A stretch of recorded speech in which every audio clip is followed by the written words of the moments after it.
Welcome everybody to the Lounge Weekly. It is July 19th, 2021. I'm so excited to get into what we're going to get into today. I'm going to go ahead and share my screen. I'm going to continue my teaching from last week. I know it was a bit short, but let me go ahead and go.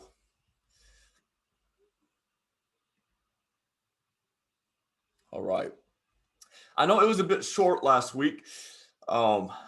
As you remember, I was in a hotel room. It was midnight. My assignment was done. I had to pre-record the session. I had to catch a flight about 4 or 5 a.m. So thank you so much for your understanding with that. That's not going to be the typical operations of this. You know me, I love a live setting. And so for all of you watching playback, I want to remind you, I love to take follow-up questions via Slack. If you have any, don't feel like you missed out. But again, it's good to have you today. I'm going to continue. Last week, I talked about time maximization 101. And if I could go back and retitle that, I would much prefer to call it the intro. But I'm going to go ahead and stick with 101. But we're going to get into today time maximization 201. And let me just commend all of you really quickly, because I know we got a couple new members to the Lounge Weekly. I just want to commend you for being a part of this. And my heart for this is not necessarily to go incredibly deep every single week. My heart for this is to foster, cultivate, host, increase awareness to a certain focus for that week. And so today I'm talking about time maximization. And all through the week, I want you to see your life and your leadership through the lens of how can I maximize my time? So it's kind of like if I were to go buy, like I just got to buy a new car, a Mercedes Benz. Now I live in Shreveport, Louisiana, and now I feel like all I see around town are Mercedes. Now, did the amount of Mercedes in Shreveport increase suddenly in the past 3 months? No. But did my awareness increase? Absolutely. So it might not be always that your knowledge, although my heart is to inform and educate, but maybe your knowledge might not be growing exponentially week upon week. It might, and that's incredible, and that's my heart, that's my aim. But maybe it's more about sometimes your awareness increasing each and every week. Leadership, instruction, education, it's oftentimes like 70 to 80% reminding you of maybe what you already know. And so that's my aim for this. It is to educate, it is to inform, it's to take processes and systems and knowledge and break them down into teaching and to points so that you can more greatly, be aware to this certain topic or focus. And so all that's just to be said. I used to say this at the beginning of the lounges, but anytime the ground is hungry for rain, to water the seed that's within the ground, and the grain and the rain, is poured on the ground, it will grow things. And so you are that ground.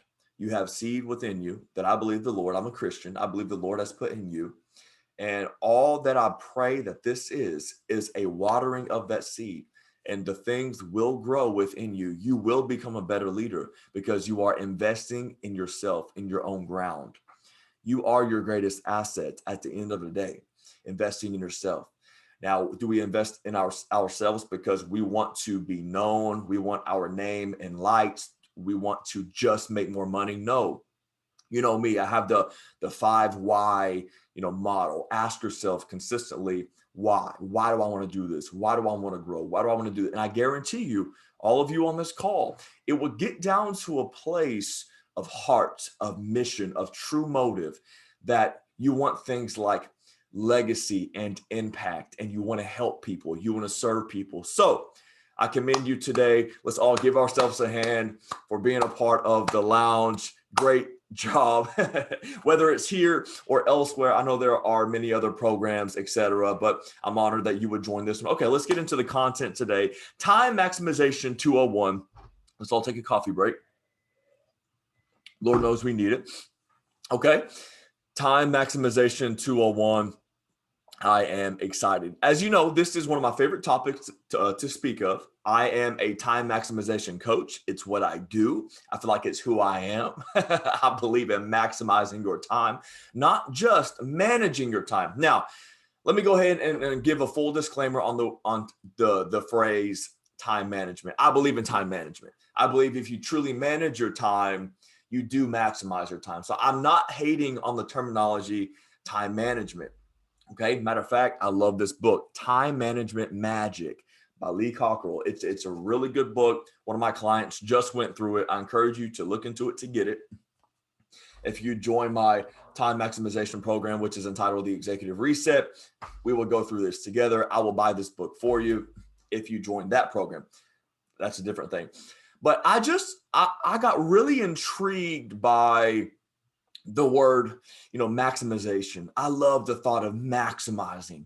And again, I know if you manage, you do maximize, but I want to talk about the negative implication on just manage. Sometimes manage is just to check off boxes, okay? Just to kind of get through your schedule. You do it well, it's done in excellence, but it's not entirely done with diligence. If you are diligent with your schedule, I believe you maximize your schedule. You think around it, you think through it, you think from every side. You become flexible, but also you become maximizing with it as well. To maximize is to move. You've heard me talk about the difference between a managing leader and a moving leader. Okay, managers check boxes, which is good all in itself, but leaders move things. And you are to not be led by your schedule. You are to lead your schedule. It's a perspective shift. I've lived many years in my leadership and in my life being a slave to my calendar and being led by my calendar and being kind of, tossed to and fro the winds of busyness. Okay, we're going to get into more of that in just a minute. But I want to encourage you today, not just look at your schedule and say, okay, how can I manage this, but how can I maximize this? Because when you maximize, you move your life. If I can say it in big terms, you move your destiny forward. Okay. Let's do a little exercise together. I know that I talked about this last week, but I want to bring it up today, and then we'll continue in our teaching. Okay. I want everybody to get a pen or paper, or just in your mind, if you can kind of remember it. And I want to do the exercise that I implored you to do last week, but I want to do it together today. Okay. And if you're on your phone, I know that you don't really have a calculator in front of you, but I want to walk through this. So you can always go back and watch the recording. And I did a post about this, so you can always go to my coaching page on my Instagram and Facebook and see this post. But the question was this. You can see it. It says, it says, don't have time for podcasts. And so I want to kind of provide a perspective shift. Okay. So let's do this. Let's do a little time hack together.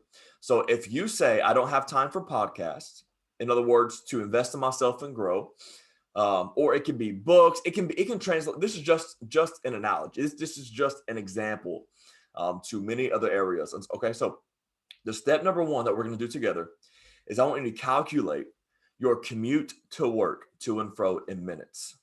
Okay.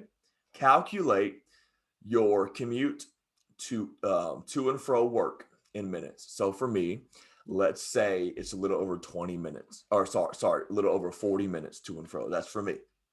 Okay. So maybe it's 20 minutes there, 20 minutes back. That would be 40 minutes. Maybe it's 10 minutes. So 10 minutes there, 10 minutes back.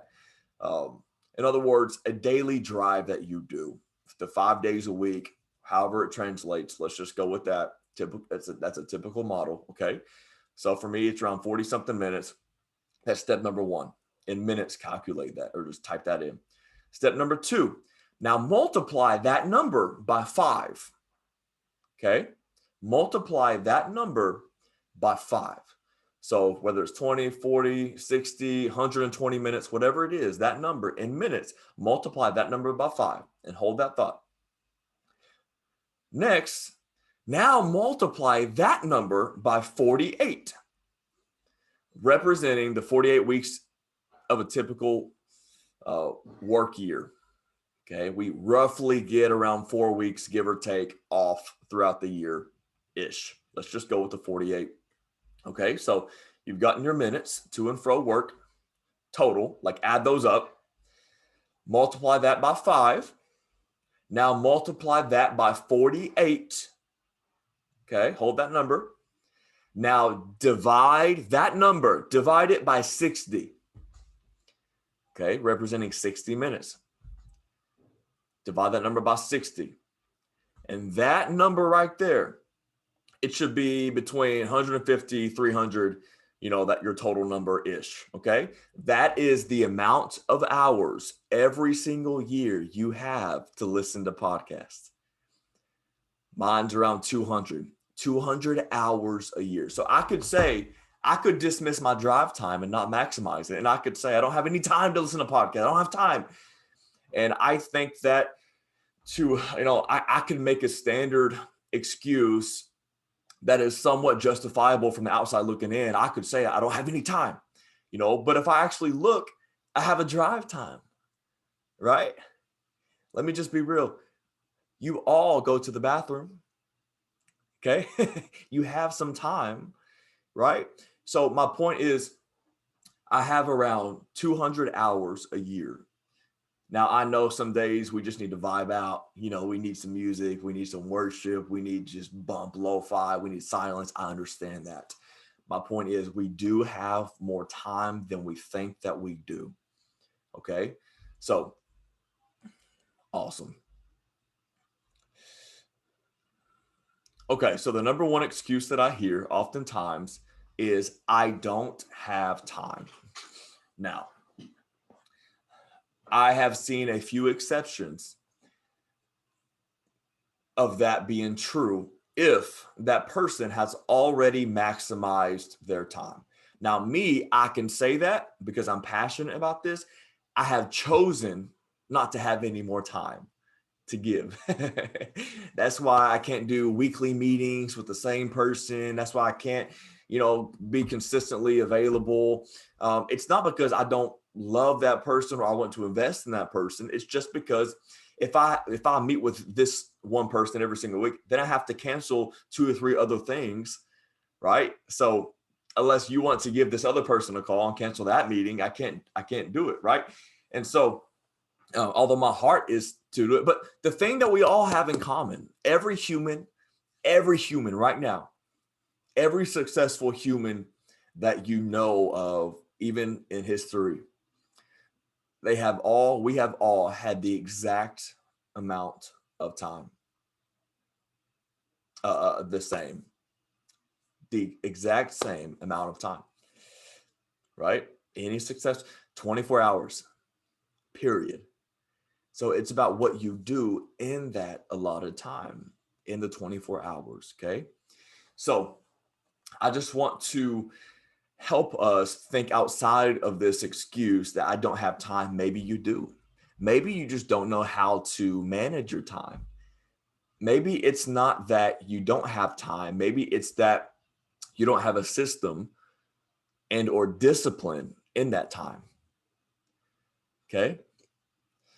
I meet with, people often, and they have a typical 9 to 5, and they'll serve occasionally, like at church, something like that. And they're like, some of them are like single, and I know the gist of their life. They're like, I don't have any time. And I'm like, doubt it. I doubt it. I bet you have so much more time. You're just undisciplined and you don't have a system. And I used to be here. I mean, I was stuck in absolute busy mode. I was not producing, and I was on the wheel, just unorganized, no discipline, no system, no rhythm. You heard me talk about rhythm and trajectory. Those are 2 of my big buzzwords and convictions that I live by. We need to have rhythm, and that rhythm puts us on a trajectory, and it's about the little progress over time gets us to our ultimate. It's about the micro getting us to the macro, right? Okay, so it's not necessarily that we don't have time. Okay, it's just that we might not have a system and or discipline. In other words, we might not be organized. I guarantee you it would take me just 2 or 3 questions on your schedule to really challenge that thought that you don't have time. It wouldn't take me long to figure that out. And again, I used to be here, and I still need to be sure that I maximize the time that I do have as well. Okay, so Lee Cockrell in this book, he says this. He says, "Someday, ASAP, when I get time, that's not a system. That's just procrastination. Oftentimes, at least in my own life, it's been laziness, it's been apathy. Okay, someday, ASAP, when I get time. Now, outside of the truth that there are seasons for things. Okay, so this business that I'm instructing you in right now, I already drew it out the whiteboard some time ago. It's been my heartbeat for years, but I didn't feel a green light. I didn't feel a peace on it. And so, but my excuse wasn't, oh, when I get time, I'll do it. It was, of course, someday when the Lord says go, go. So it wasn't excuse driven. It was season driven, right? So there's a time for everything, according to Ecclesiastes. We know that. But that's not a system, Lee Cockrell says, if that's your excuse. Okay, it's different. Picasso said, only put off until tomorrow what you are willing to die left undone. So this is talking about that excuse-driven procrastination, that lazy-driven, right? Apathy, that complacent thing.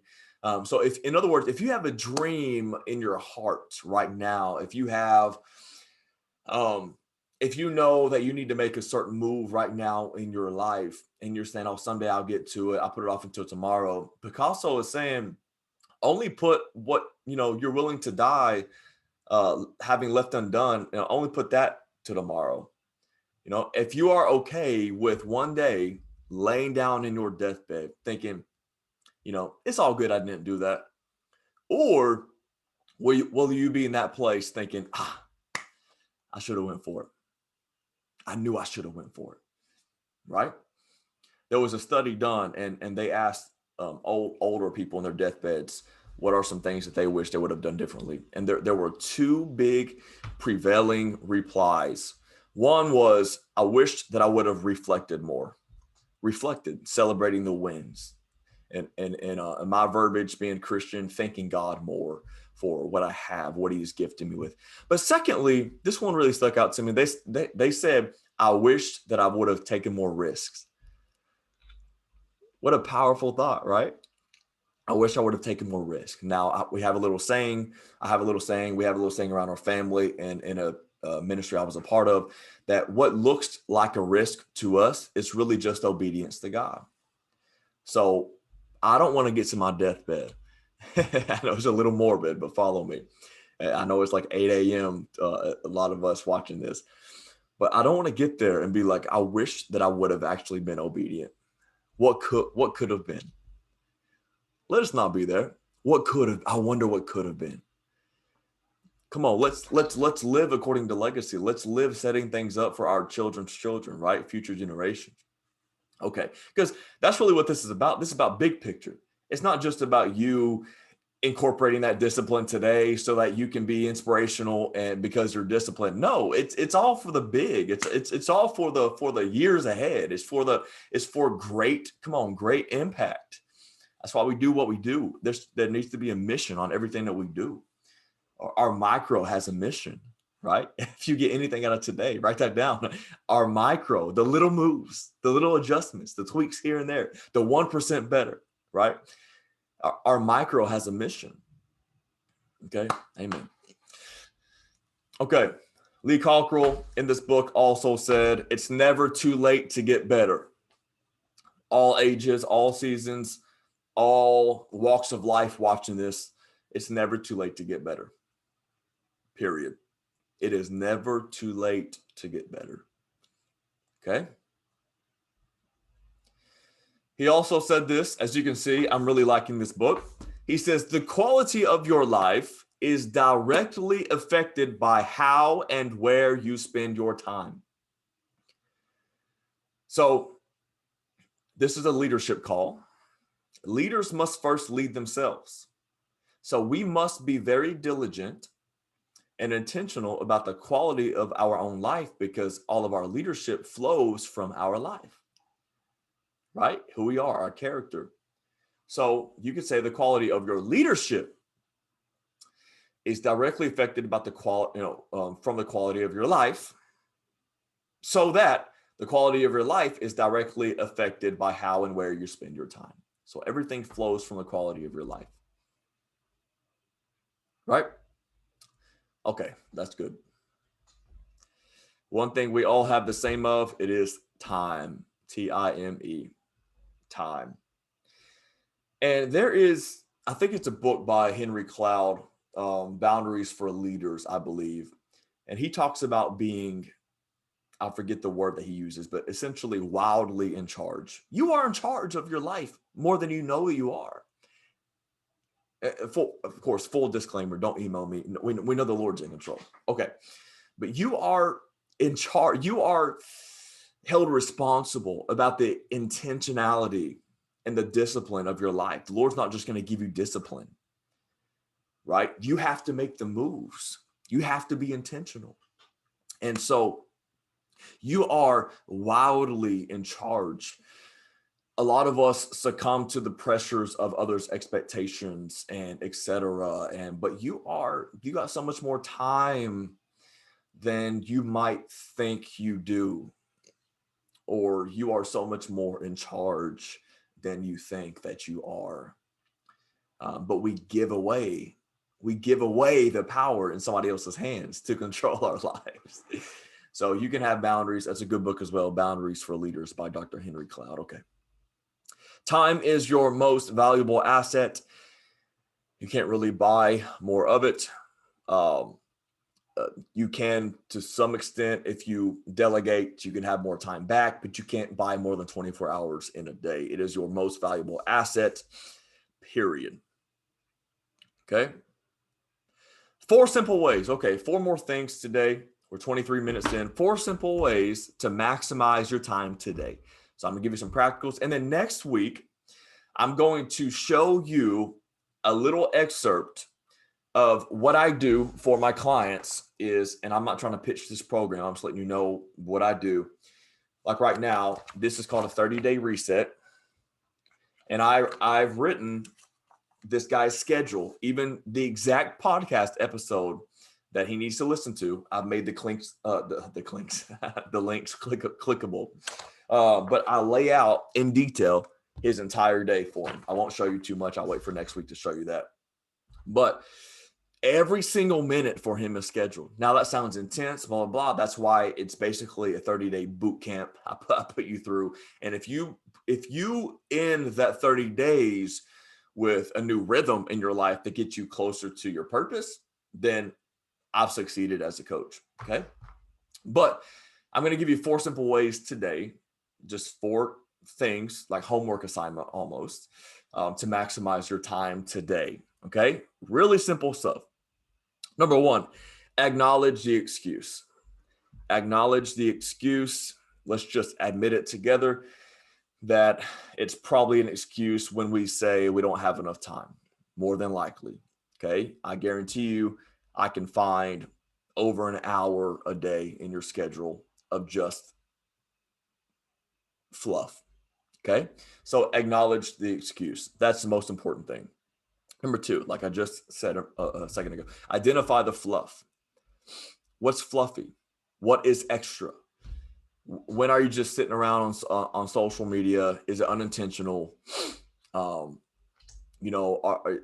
drive times, your time where you're just texting, time where you're just like sitting there, when you're, whatever. Identify the fluff. What's fluffy? It might be too much sleep. You might be staying up too late, sleeping in too long. Okay. You need to get up earlier. Okay. High achievers. I'm talking to you as a high performer. I'm not talking to you just as, somebody who's just trying to figure things out. I'm talking to you as a leader, a high performer, a high achiever. So maybe you're sleeping in too long. There might be 90 extra minutes in the morning that add up over the week to hours where you can produce, you can move something forward, you can invest in yourself, you can become healthier, you can become more impactful, etc. Okay. So identify the fluff. What is busyness and what is productivity? What's just keeping you busy, and then what is actually allowing you to produce? We need to endeavor towards productivity and not busyness. Okay. There is a vast difference between busyness and productivity. I tried to actually switch up my verbiage when people would ask me, how you been doing lately or whatever. And my common response, as many of us would say, oh man, I've been busy. How about we say this? Man, I've been productive. It sounds funny and it sounds a little corny. You don't actually have to say that, but I think it's a perspective shift. So you need to ask yourself, what is producing results? So therefore, number 3, we need to prioritize our tasks. Okay, look at your day, prioritize your tasks. Ask yourself these questions, when do you work best? I am most creative in the mornings and late at night.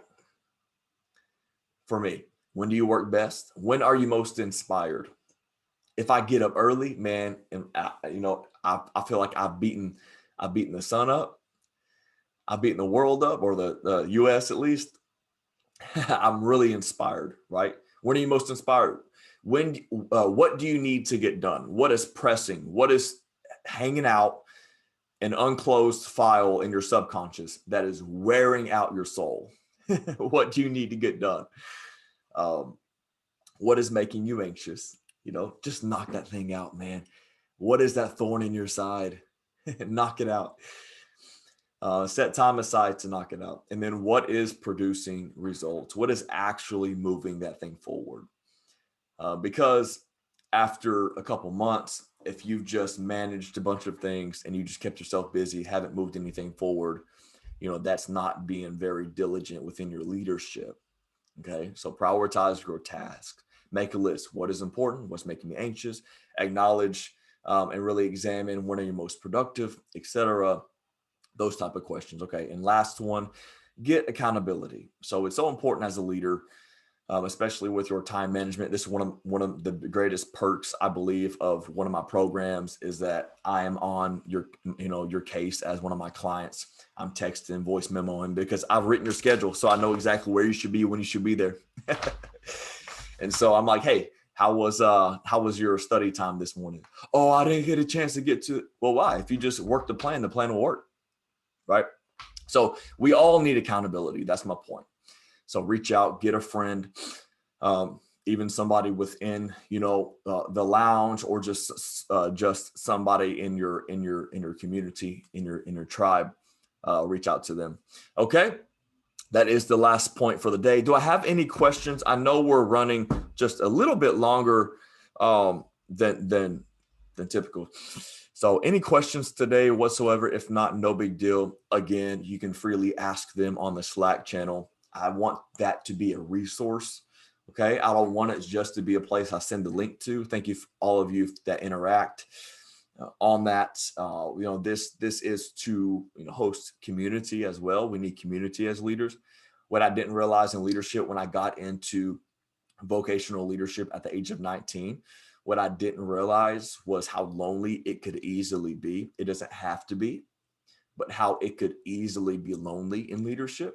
And so this is part of my heart just oozing out, just saying, hey, I want to do my part. I want Tyler Wooten to do a part, to just kind of help cultivate that community a little bit. Okay.